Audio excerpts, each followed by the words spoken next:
ನಾವು ಯಾರಿಗೂ ಕಾಯುವವರಲ್ಲ. ಹಾಗೇನೆ ಯಾರನ್ನು ನಾವು ಕಾಯಿಸುವವರಲ್ಲ. ಈ ನಿಯಮ ಈ ದೇವೇಂದ್ರನ ಸುಧರ್ಮ ಸಭೆಯ ನಿಯಮ. ಸ್ವಾಮಿ, ಸಕಾಲದಲ್ಲಿ ಸಭೆಯನ್ನ ಕೊಟ್ಟಿದ್ದೇನೆ.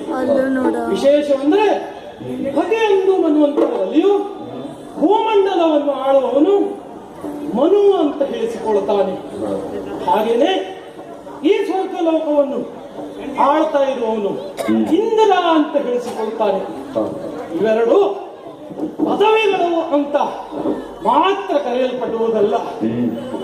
ಅಷ್ಟೇ ಅಲ್ಲ, ಆ ಸತ್ಯಯುಗದ ಆ ತ್ರಿಮೂರ್ತಿಗಳ ಆಜ್ಞೆಯ ಮೇರೆಗೆ ನಾವು ಒಂದು ರೀತಿ ವೀಕ್ಷಕರು ಅಂದ್ರೂ ಪರವಾಗಿಲ್ಲ.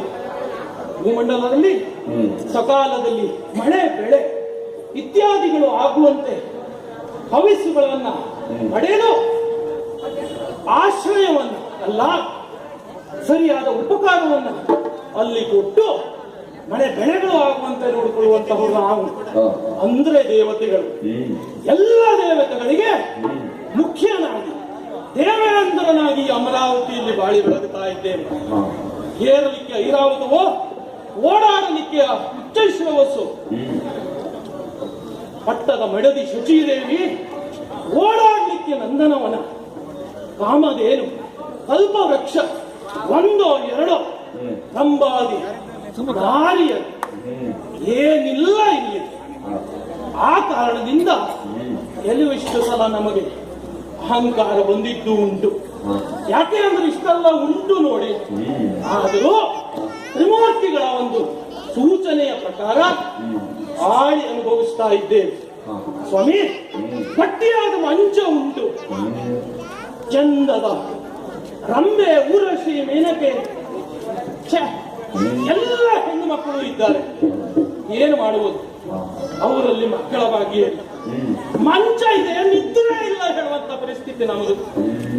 ನಾವು ವಯಸ್ಸಾಗುವವರಲ್ಲ ಅಂತವು. ಈಗಿದ್ದ ಹಾಗೆ ಅನೇಕ ಕಾಲಗಳ ಪರ್ಯಂತ ಆಳಿ ಅನುಭವಿಸ್ತಾ ಇರುವವರು ನಾವು. ಆದರೆ ಒಂದು ತಲೆಬಿಸಿ ಮಹಾರಾಜ, ತಲೆಬಿಸಿ ಅದೇನು? ದಾಯಾದಿಗಳು, ಹಿರಿಯ ತಾಯಿಯ ಮಕ್ಕಳಾದ ಆ ದೈತ್ಯರು ಆಗಾಗ ಬಂದು ನಮಗೆ ಉಪಟಳವನ್ನು ಕೊಡುವುದುಂಟು. ಹೇಳ್ತಾರೆ ಕೆಲವಿಷ್ಟು ಜನರು, ದೇವೇಂದ್ರನ ಮನೆಯ ಎದುರಿನ ಬಾಗಿಲು ಸಣ್ಣ, ಹಿಂದಿನ ಬಾಗಿಲು ದೊಡ್ಡ ಅಂತ. ಸ್ವಾಮಿ, ನಾವು ಓಡಿದ್ದೇವೆ. ಯಾಕೆ? ನಮ್ಮಿ ಸ್ವರ್ಗ ಲೋಕದಲ್ಲಿ ದೊಡ್ಡ ಪಾತ ಆಗಬಾರ್ದು ಅಂತ.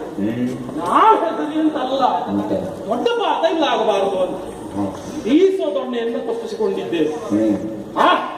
ಹಾಗಾಗಿ ಇನ್ನೂ ಒಂದು ವೇಳೆ ಏನಾದ್ರು ಅಂತಹ ದೈತ್ಯರು ಇಲ್ಲಿ ಬಂದ್ರೆ ಅಂತ ನಮ್ಮ ಮಂತ್ರಿ ಮಂಡಲದಲ್ಲಿ ದೇವತೆಗಳಲ್ಲಿ ಕೇಳಿದಾಗ ಉರಬಾವಿಡು ಚಿಂತೆಯ ಅಂತ ಹೇಳಿದರು.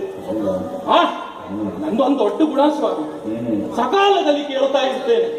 ಯಾಕೆಂದ್ರೆ ಎಲ್ಲೆಲ್ಲಿ ಏನಾಗ್ತದೆ ಅಂತ ನಂಬಲಿಕ್ಕೆ ಆಗೋದಿಲ್ಲ.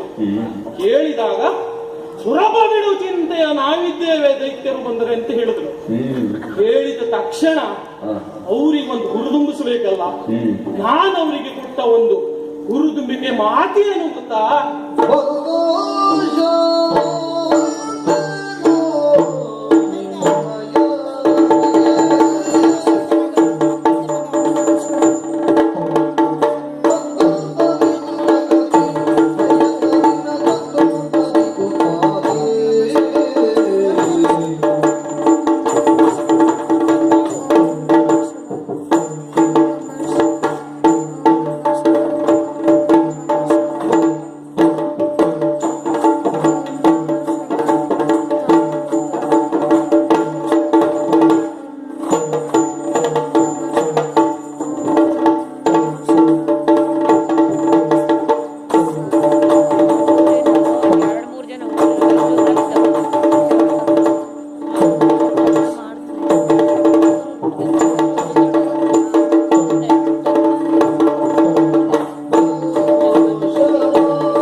ವಿಷಯ ಹೀಗೆ. ಕೇವಲ ಆಳುಗಳ ಇಲ್ಲ, ಕೆಳಗೆ ಕೆಲಸ ಮಾಡುವವರ ಹತ್ರ ಕೆಲಸವನ್ನು ತೆಗೆದುಕೊಂಡು ಹುರಿದುಂಬಿಸದೆ ಹೋದ್ರೆ ಕಷ್ಟ ಆಗ್ತದೆ. ಯಾರಿಗೆ? ಆಡಳಿತ ನಡೆಸೋರಿಗೆ. ಹಾಗಾಗಿ ಅವರ ಆಶ್ರಮಕ್ಕೆ ತಕ್ಕುದಾದ ಒಳ್ಳೆಯ ಮಾತುಗಳನ್ನು ಹೇಳಿ ಮುಗಿಸಿದ್ದೇನೆ. ಎಲ್ಲರೂ ಸುಖದಿಂದ ಬಾಳಿ ಬದುಕ್ತಾ ಇದ್ದೇವೆ. ಆದರೆ ಎಲ್ಲರೂ ಸುಖದಿಂದಿದ್ದಾಗ ನಮ್ಮ ಹಿಂದಿನ ವಿಚಾರವನ್ನು ಮರೆತು ಬಿಡ್ತಾರೆ. ಯಾವಾಗಲೂ ನಾವು ಕೃತಜ್ಞರಾಗಿಯೇ ಬದುಕಬೇಕು ಹೇಳುವುದು ಈ ದೇವೇಂದ್ರನ ಆಸೆ. ಹಾಗಾಗಿ ಈ ಪಟ್ಟ, ಇಂದ್ರ ಪಟ್ಟ, ಈ ದೇವೇಂದ್ರನಿಗೆ ಸಿಕ್ಕಿದ್ದು ಹೇಗೆ? ಆ ದಿನ ದೂರ್ವಾಸ ಆ ಕೊಟ್ಟಂತಹ ಪುಷ್ಪ ಮಾಲಿಕೆಯನ್ನ ಆನೆಯ ಸೊಂದಲಿಗೆ ಹಾಕಿದಾಗ ಏನೆಲ್ಲ ಆಗಿ ಹೋಯ್ತು ನೋಡಿ ಸ್ವಾಮಿ. ಸಮುದ್ರದ ಮಥನದಿಂದ ಹಿಡಿದು ಈಗ ಮತ್ತೆ ಇಂದ್ರ ಪದವಿಯನ್ನು ಸೇರಿಕೊಂಡಿದ್ದೇನೆ ನಾನು. ಅಲ್ಲ, ನನಗೆ ವಿದ್ಯುಕ್ತವಾಗಿ ಕೊಡಲ್ಪಟ್ಟಿದೆ. ಹಾಗಾದಾಗ ನಮಗೆ ಈ ಪಟ್ಟವನ್ನು ಕೊಟ್ಟವರು ತ್ರಿಮೂರ್ತಿಗಳು. ಅವರ ಸಹಕಾರ ಈ ಸ್ವರ್ಗಲೋಕದ ಮೇಲಿದೆ. ಯಾಕೆಂದ್ರೆ ಭೂಲೋಕದಲ್ಲಿ ಏನಾದರೂ ಆದಾಗ ದೇವತೆಗಳ ನಿಯಂತ್ರಣವೂ ಸಹ ತಪ್ಪಿದಾಗ ನಾವು ಕೇಂದ್ರಕ್ಕೆ ಹೋಗ್ತೇವೆ ಸ್ವಾಮಿ. ಹಾಗಾಗಿಯೇ ನಾವು ವೀಕ್ಷಕರು ಅಂತ ಹೇಳಿದ್ವಿ. ಹಾಗಾಗಿ ವೀಕ್ಷಕರಾದ ನಾವು ಆ ಕೇಂದ್ರವನ್ನು ಎಂದಿಗೂ ಮರೆಯಲಿಕ್ಕಿಲ್ಲ. ಅವರನ್ನ ಸತ್ಕರಿಸಬೇಕು, ಪೂಜಿಸಬೇಕು, ಪೂಜ್ಯ ಭಾವದಿಂದ ಕಾಣಬೇಕು ಅಂತ ಬಯಕೆ. ಯಾರನ್ನ ಪೂಜಿಸುವುದು ಅಂತ ವಿಚಾರಿಸ್ತಾ ಇದ್ದೇನೆ. ಬ್ರಹ್ಮನು ಅನೇಕ ಕಾಲಗಳಲ್ಲಿ ಕೆಲವು ಸಮಯದಲ್ಲಿ ಬಂದು ಹೋದವನಿದ್ದಾನೆ. ಆತನನ್ನು ಪೂಜಿಸಿ ಆಗಿದೆ. ಅಲ್ಲ, ಹರಿಯೋ ಆತನನ್ನು ಸಹ ಅನೇಕ ಸಂದರ್ಭಗಳಲ್ಲಿ ಗೌರವದಿಂದ ನಾನು ನೋಡಿಕೊಂಡಿದ್ದೇನೆ. ಹಾಗಾದ್ರೆ ಇನ್ನವರು ಮುಕ್ಕಣ್ಣ ಶ್ರೀ ಶಿವ ಆತನನ್ನ ಕಾಣಬೇಕು, ಸನ್ಮಾನ ಮಾಡಬೇಕು, ಆಶೀರ್ವಚನ ತೆಗೆದುಕೊಳ್ಬೇಕು ಅನ್ನುವಂತ ಆಸೆ.